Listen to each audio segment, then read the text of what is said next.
It was a quiet afternoon at the city's most prestigious bank. Sunlight streamed through the glass windows, reflecting off polished marble floors as customers stood in neat lines, waiting for their transactions. Tellers clicked away at their keyboards, security guards stood at attention, and the manager, a man in a crisp suit, sipped his coffee, basking in the smooth routine of another profitable day. Everything was in perfect order until the glass doors swung open. Heads turned as an elderly man stepped inside. His coat was tattered, his shoes scuffed, and slung over his shoulder was an old sack, bulging with unknown contents. The moment he entered, whispers started. A few customers glanced at him and smirked. A security guard eyed him suspiciously, instinctively stepping closer. The bank was no place for beggars, they thought. But the old man didn't stop at the teller's counter. With an air of quiet confidence, he walked straight to the manager's desk. Placing his sack at his feet, he met the manager's gaze and, in a firm voice, said, "I own this bank." A silence hung in the air for a second. Then laughter erupted. The entire room echoed with amusement, the absurdity of the claim too much to take seriously. The laughter spread like wildfire, rippling through the bank like a cruel joke. A couple of bank tellers chuckled behind their desks, exchanging amused glances. Customers waiting in line shook their heads, smirking at the old man's ridiculous claim. Even the security guard, usually stoic, let out a small, disbelieving snort. The bank manager leaned back in his plush leather chair, adjusting his tie as he shook his head. "Sir," he said, his voice laced with condescension, "I'm not sure what kind of prank you're trying to pull, but I assure you, this bank is not owned by you." The old man didn't flinch. He simply stood there, his hands resting on the sack at his feet. "Check your records," he said, his voice unwavering. The manager sighed, glancing at a young assistant beside him. With an exaggerated eye roll, the assistant typed the old man's name into the bank's database, clearly just humoring him. More snickers filled the room as the seconds ticked by. But then, something changed. The assistant's smile wavered. His fingers slowed on the keyboard. His eyes flickered with confusion, then disbelief. He straightened up and looked at the manager, swallowing hard. "Sir," he said cautiously, "you might want to take a look at this." The laughter in the room began to fade. The customers, still entertained, had no idea that the next few moments would shift the mood entirely. The joke was about to be on them. The bank manager sighed dramatically, still not taking the old man seriously. "What is it now?" he muttered, rising from his chair and striding toward the assistant's screen. With a dismissive glance, he leaned over to read the data. But within seconds, his expression changed. His smirk faded, his brows furrowed, and then his face went pale. The bank's ownership records were staring back at him, clear as day.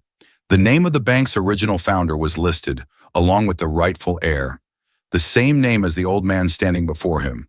The room, which had been filled with laughter minutes earlier, was now deathly silent. The manager's hands trembled slightly as he scrolled through the records. This can't be right," he mumbled under his breath. He glanced at the old man, then back at the screen, his mind racing. Meanwhile, the security guard, who had been eyeing the elderly visitor with suspicion, took a step back.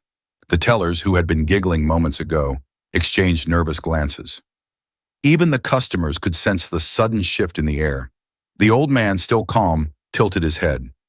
"I told you," he said, his voice steady, "this bank was built by my family, and I am here to claim what is rightfully mine." The bank manager swallowed hard. What had started as a joke had now turned into something far more serious, and for the first time, he wasn't sure what to say next. A bead of sweat formed on the bank manager's forehead as he stepped back from the screen, his mind spinning. He had built his career on this bank, climbing the corporate ladder with confidence. But now an old man with a sack had just shaken the very foundation of everything he thought he knew. The assistant, still staring at the monitor, stammered, "Sir, these records are real. The legal documents show that he actually owns this bank." The room was still eerily quiet, but tension was thick in the air. The customers, who had been amused moments ago, now leaned in, curious, unsure of what they were witnessing. The manager's eyes darted to the security guard, silently begging for backup. The guard, however, hesitated. If the old man was telling the truth, Forcibly removing him could mean legal trouble. A deep sense of unease spread through the bank employees. The tellers, once smug, now avoided eye contact with their supposed crazy customer. The old man simply waited. He did not gloat, did not raise his voice. He had already won the moment he walked in. He knew it, and now so did they. The manager cleared his throat, his voice shaky. There must be a mistake, a clerical error. We'll have to verify this with legal. But everyone in the room could hear the desperation in his voice. The old man simply nodded. "Take your time," he said. "I've waited decades for this moment. I can wait a little longer." The bank's legal team was called in immediately. Within minutes, a woman in a sharp gray suit arrived, clutching a thick folder of documents. She moved with authority, but there was an edge to her demeanor, a nervous energy, as if she already sensed what was coming. The entire bank staff watched as she opened the files, scanning through pages with precise, calculated movements. The old man stood still, his sack resting at his feet, his expression unreadable. The silence in the room was now suffocating. The customers, the tellers, even the security guard. All of them waited with bated breath. Then the woman's hand stopped on one page. Her eyes flicked up toward the old man, then back down at the document. She flipped another page, and then another, her lips parting slightly as if in disbelief. Finally, she turned to the bank manager, her voice barely above a whisper. "He's telling the truth." The manager blinked. "What?" His voice cracked. The original deed to the bank, along with its earliest financial records, show that his family was the founding owner. The transfer of ownership was never legally completed. Technically, he still owns this building. A collective gasp filled the room. The weight of those words settled over everyone like a heavy fog. The bank employees looked at each other, panic flickering in their eyes. This wasn't just a misunderstanding. This was a nightmare, and it was happening in real time. The weight of the revelation hit the manager like a tidal wave. His face turned pale, and for the first time, he truly looked at the old man. Not as some eccentric wanderer, but as someone who held the fate of the bank in his hands. The once laughing tellers now stood frozen, fear creeping into their expressions. This man, who they had mocked, could change everything in an instant. The old man exhaled slowly, looking around at the very institution his family had built. His voice was calm, steady. "For years, I watched from the outside while strangers ran what was once my father's pride and joy. I never stepped in, never caused trouble, but today was different." The room hung onto his every word. Even the security guard, once skeptical, now stood with a quiet respect. The manager cleared his throat, forcing a weak smile. "Sir, I assure you, we can work this out. Perhaps a private meeting? Maybe some sort of—" The old man raised a hand, silencing him. "I don't need meetings. I don't need negotiations. What I need is simple." He reached down, picked up the sack at his feet, and placed it gently on the counter. The sound of something heavy hitting the marble echoed across the bank floor. "You laughed at me when I walked in," he continued, "but now I decide what happens next."